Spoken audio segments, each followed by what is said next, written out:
Chers amis, soyez les bienvenus au Club 700. Une bonne opportunité encore pour glorifier le Seigneur et vous dire ses merveilles.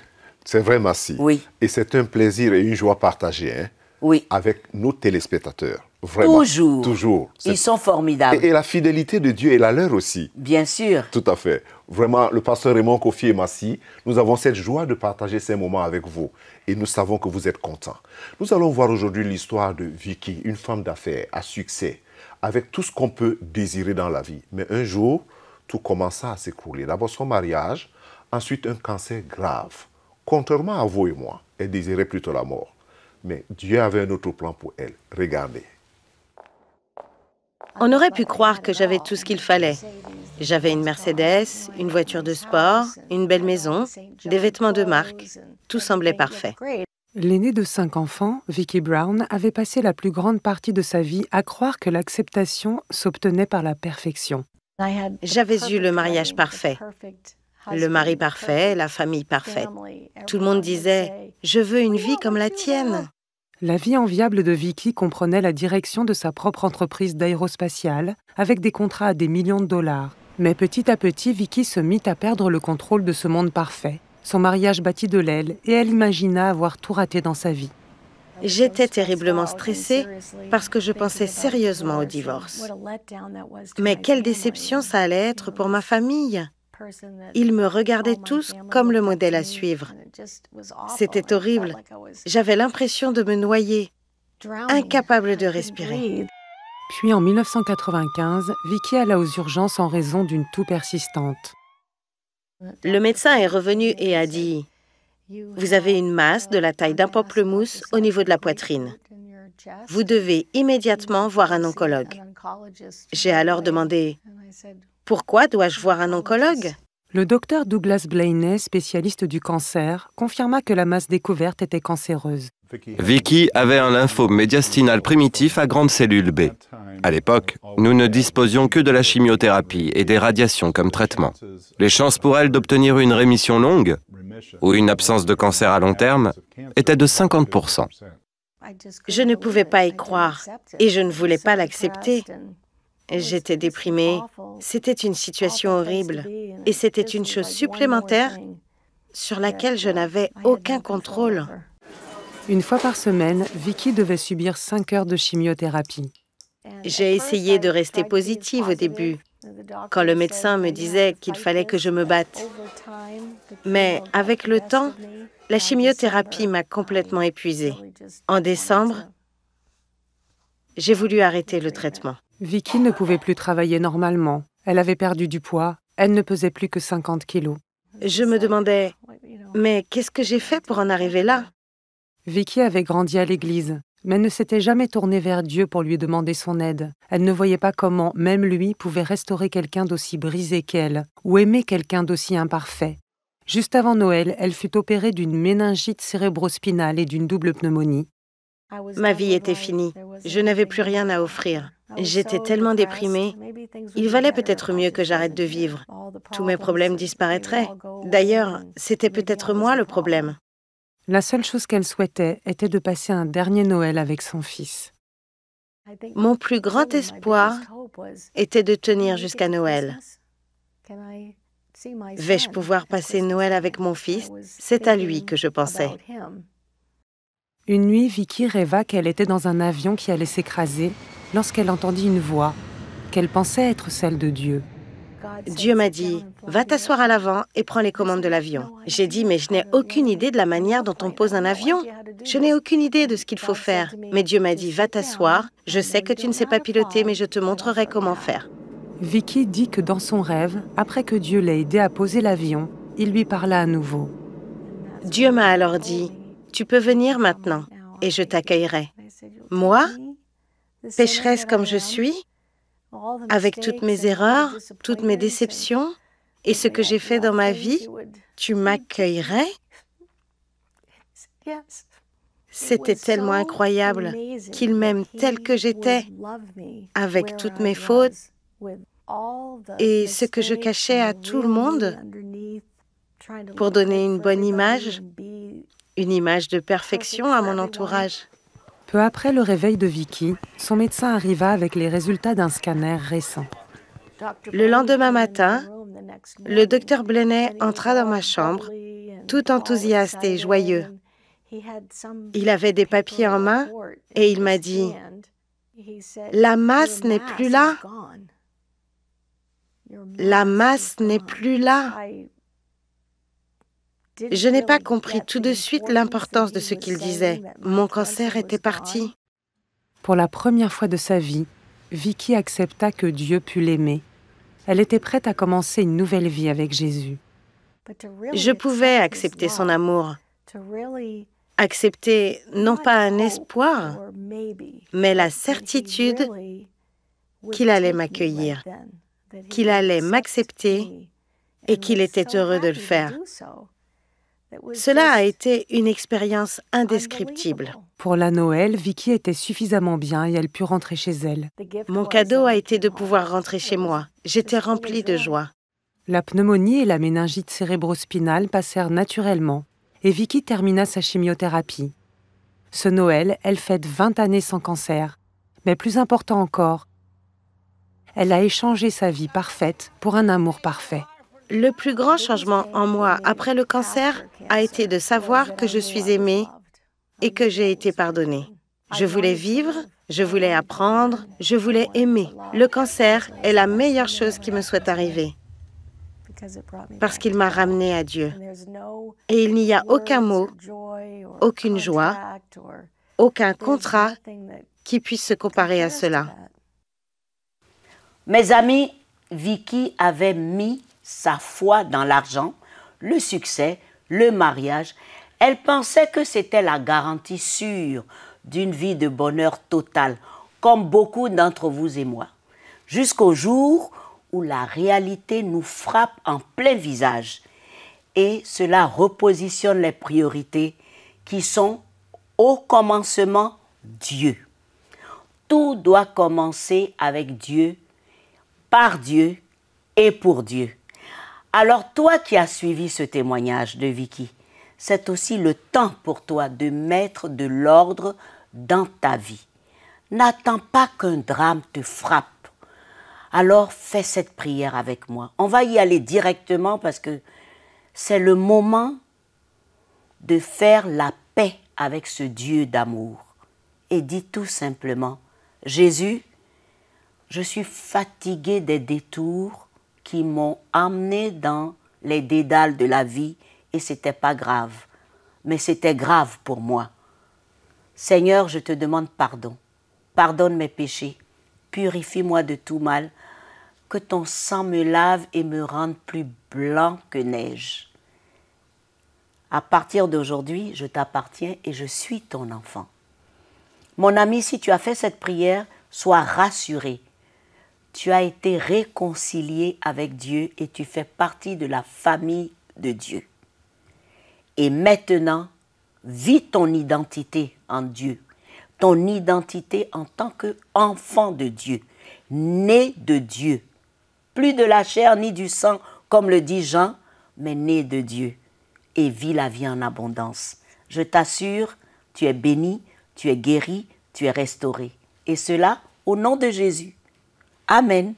Merci, Massi. Amen. Ils ont été édifiés, Oui. je suis sûr. Oui. N'est-ce pas? Tout à fait. Mais ne nous quittez pas, les amis. À tout de suite.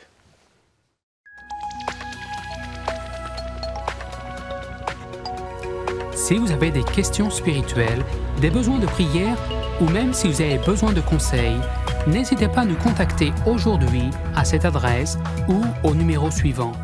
Nos conseillers sont là pour vous aider. N'oubliez pas, nous sommes là pour vous.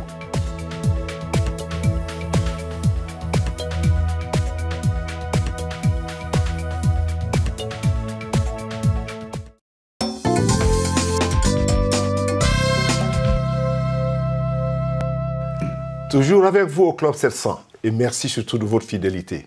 Oui, je sais, pour vous poser la question, est-ce que le pasteur Luc est toujours là avec nous? Si, il est là. Pasteur Luc? Bonjour. Toujours en forme. Mais oui, ça va. Aujourd'hui, nous allons aborder un sujet qui n'est pas souvent très bien compris aussi, mais qui est biblique. Israël et la guérison des nations. Je crois que c'est un verset biblique quand même, mais qui, je vais dire que c'est une approche biblique. Israël et la guérison des nations. Pourquoi Israël est-elle liée, ou bien est-il lié à la guérison des nations? Oui. Mais je pense qu'on doit retourner tout au début, quand Dieu appelle Abraham et il lui dit, en fait, dans Genèse chapitre 12, verset 3, « Je bénirai ceux qui te béniront », c'est déjà une forme de guérison, la bénédiction, « mais je maudirai celui qui te maudira ».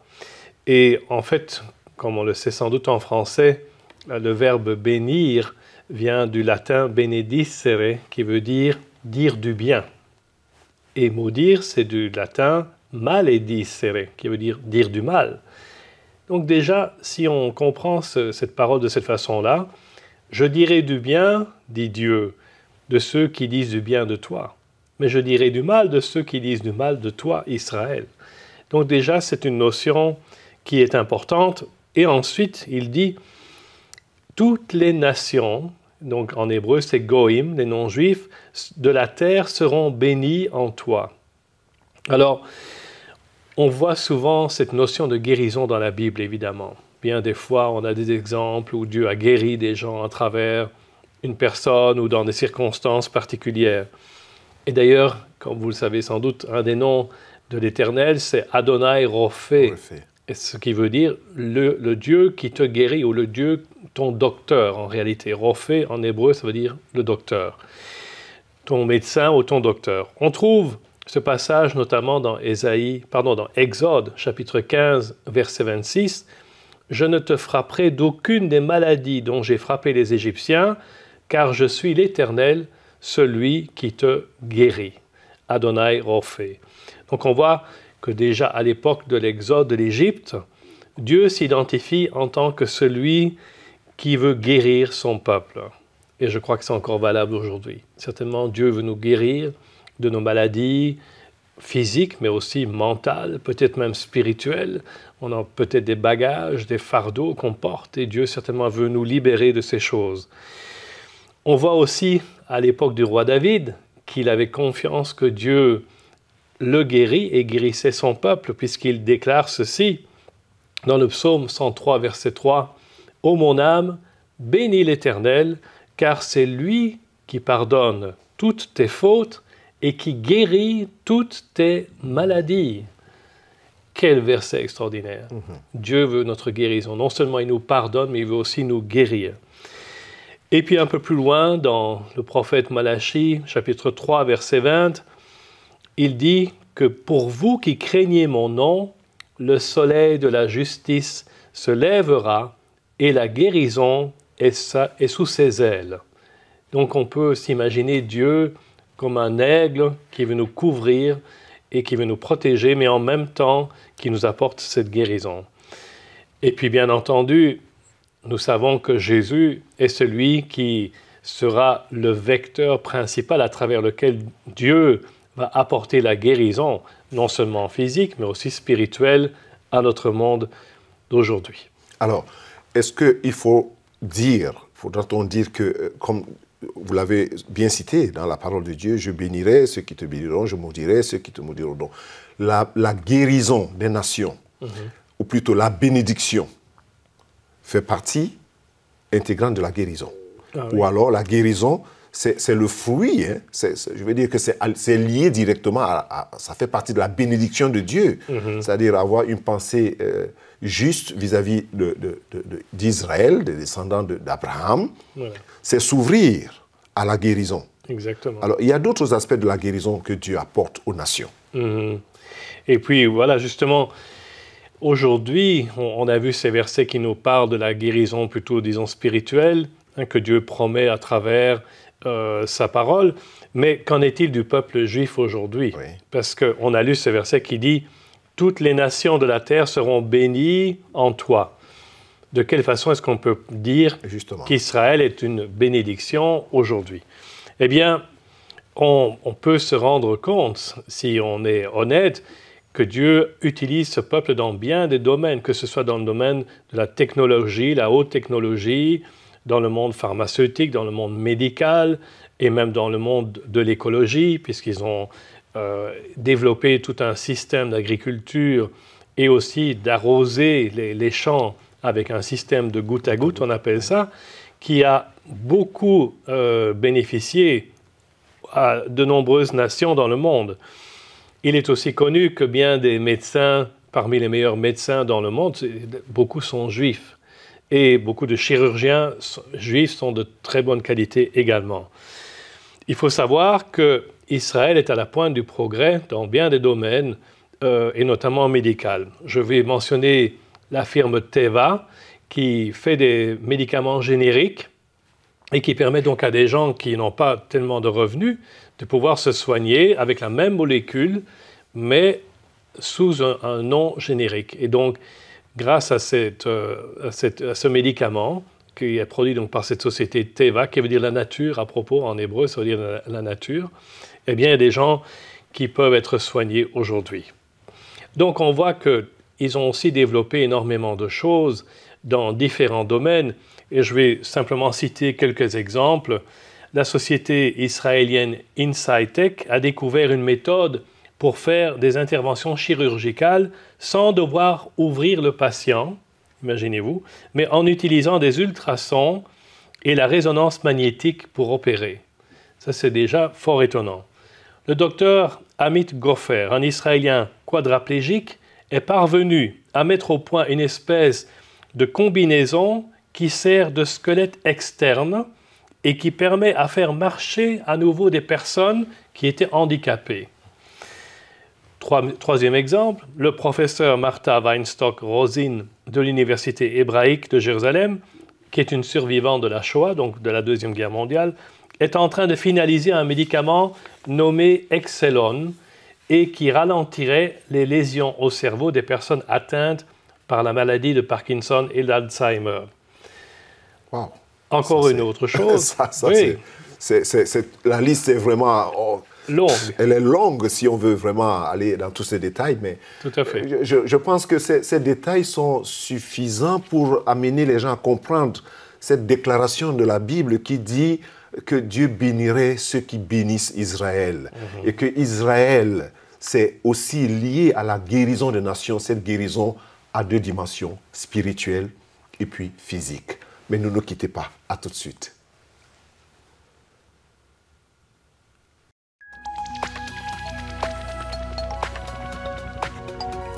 Si vous avez des questions spirituelles, des besoins de prière ou même si vous avez besoin de conseils, n'hésitez pas à nous contacter aujourd'hui à cette adresse ou au numéro suivant. Nos conseillers sont là pour vous aider. N'oubliez pas, nous sommes là pour vous.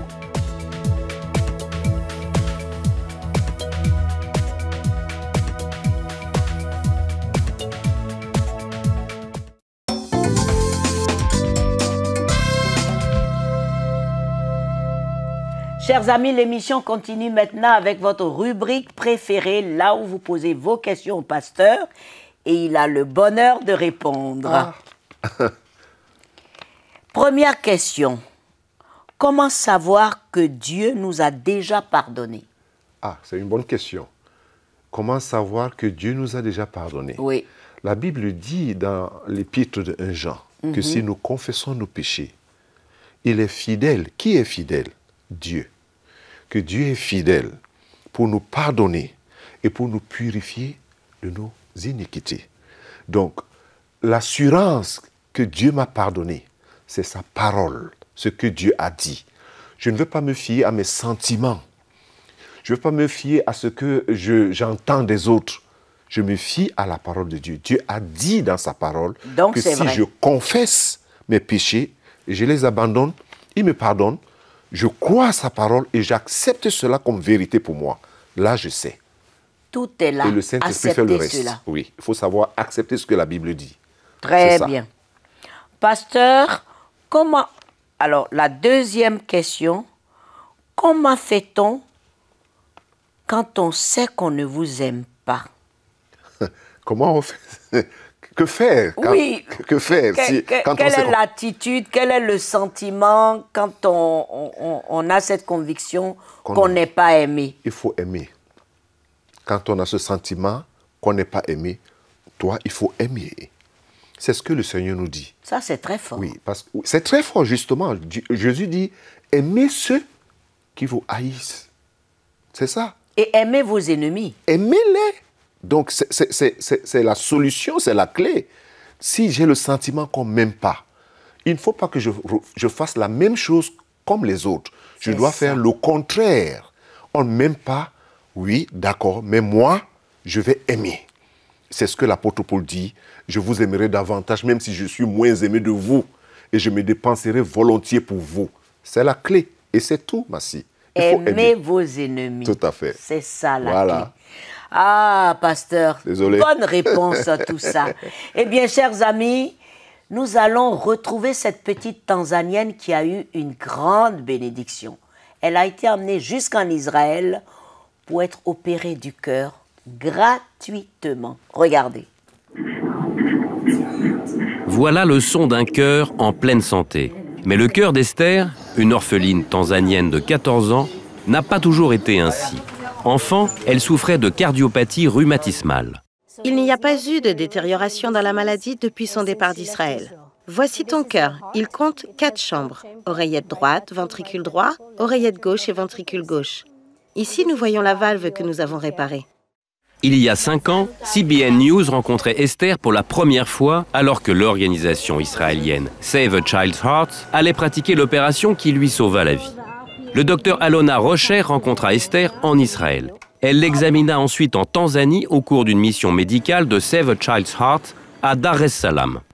Quand elle est venue en Israël, les valves avaient de telles fuites que son cœur avait 2 fois la taille normale d'un enfant de son âge.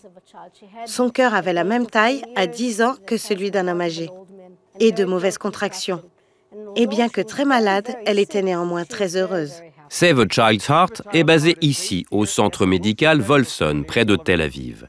Esther arriva ici par ce que d'aucuns qualifient de voyage miraculeux pour l'opération qui lui sauva la vie. Nous l'avons emmenée à l'hôpital Mata de Nairobi, où on nous a dit que si elle ne se faisait pas opérer, elle n'avait plus qu'1 an, 1 an et demi à vivre. Nous nous sommes demandé comment trouver l'argent nécessaire. Angelica dirige l'orphelinat où vit Esther. Dans le bus, en rentrant chez elle, une chose extraordinaire se produisit. Elle amusa tous les passagers qui me demandèrent « Qui est cette fille ?» Elle avait 8 ans à l'époque. À côté de moi se trouvait une jeune femme à qui j'ai expliqué qu'elle avait un problème au cœur et avait besoin d'une opération. Cette femme répondit « Je reviens juste d'Israël où j'étais volontaire pour Save a Child's Heart. Vous devriez les contacter ?» Ce qu'elle fit. Elle apprit alors qu'une équipe de Save the Child's Heart devait arriver 2 jours plus tard pour se rendre sur le mont Kilimandjaro, près de l'orphelinat. Parmi eux, le médecin tanzanien Godwin Godfrey. Ils rencontrèrent Esther et décidèrent qu'elle pouvait se faire opérer en Israël. Je considère cela comme un miracle. C'est le mystère de Dieu. Le docteur Lior Sasson opéra Esther pendant des heures. Son cœur était énorme. Elle était très limitée. Même pour les tâches de base, comme marcher, cela lui était très difficile. En 2016, ce fut comme une réunion de famille. Nous avons retrouvé Esther lors d'une nouvelle mission médicale de Save a Child's Heart en Tanzanie. Esther s'y rendit pour un check-up et pour visiter ses amis israéliens. Aujourd'hui, je me sens en pleine forme et je remercie Dieu qui a pris soin de moi depuis le début. Sans Dieu, je n'aurais pas pu être là. Aussi, je remercie Save a Child's Heart de m'avoir aidé. Ils me considèrent comme leur famille. Et je suis très heureuse d'avoir une famille et des amis israéliens. Avant son opération, Esther n'avait aucune énergie. À présent, elle est première de classe. Après son opération, elle est devenue une nouvelle personne. Elle pratique maintenant du sport à l'école. Elle court, elle est en pleine forme. Elle est parfois espiègle, ce qui ne me déplaît pas. C'est une fille très bien, très intelligente. Et Esther a de grands projets d'avenir. Je voudrais devenir cardiologue. Je voudrais aider mes compatriotes tanzaniens. Ce sera une bonne chose. La Tanzanie compte près de 50 millions d'habitants et seulement un hôpital spécialisé dans le cœur. Le docteur Godwin Godfrey se forma pendant 5 ans en Israël avec Save a Child's Heart. Voici ce qu'il disait au micro de CBN News à l'époque. Cette formation est unique pour mon pays. Quand je retournerai chez moi, j'espère pouvoir pratiquer des opérations à cœur ouvert sur des enfants. À présent, de retour en Tanzanie, il est le seul chirurgien cardiopédiatre de Tanzanie. Il a 500 enfants en liste d'attente. Nous devons grandir, former plus de locaux. Si l'on considère la population nationale, il nous faudrait au moins 20 centres pouvant opérer des enfants à cœur ouvert. Et que dit Esther aux autres enfants qui ont besoin d'une opération? Ils ne doivent pas avoir peur. On n'entend rien. Ça ne fait pas mal. Vous dormez comme si vous étiez au ciel. Chris Mitchell, CBN News, depuis Holon en Israël, avec des passages en Tanzanie. C'est beau et c'est vraiment un miracle pour Esther, qui est très reconnaissante. Une grande reconnaissance dans son cœur. Oui. Oui, d'avoir reçu des autres cette contribution, cette aide, et puis ça s'est très bien passé. Et elle, aujourd'hui, elle a un rêve, elle veut devenir médecin elle-même. Mais c'est un bon rêve. Pour aider son peuple. C'est formidable. Oui, parce qu'elle a compris le message. Oui. Vous étiez dans le besoin, d'autres personnes vous ont aidé, alors vous vous sentez comme appelé, interpellé dans votre cœur, que qu'est-ce que je peux faire pour répondre à cet amour que les autres ont manifesté vis-à-vis de moi. Oui. Alors je commence à rêver, je dis peut-être faut que je sois médecin pour aider oui, aussi pour mon peuple. soigner gratuitement Tout aussi. Tout à fait. Et pour que ça arrive là, il a fallu de l'aide, oui. Il a fallu des dons oui. de la part des uns et des autres, un peu partout en Afrique. Un peu partout. Les amis du Club 700 sont formidables. Il y a des gens qui ont ce qu'on appelle comme on dit, le cœur à la paume de main.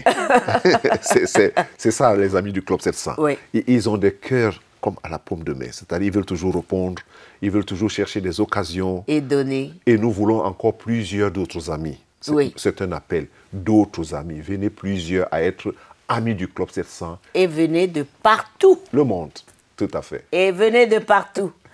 Alors sur cette belle note, nous allons terminer l'émission aujourd'hui. Sans oublier de vous rappeler que vous devez vous connecter sur notre Facebook et aussi aller dans nos bureaux régionaux. Pasteur, merci. Le plaisir est partagé. Au revoir mes amis, soyez bénis.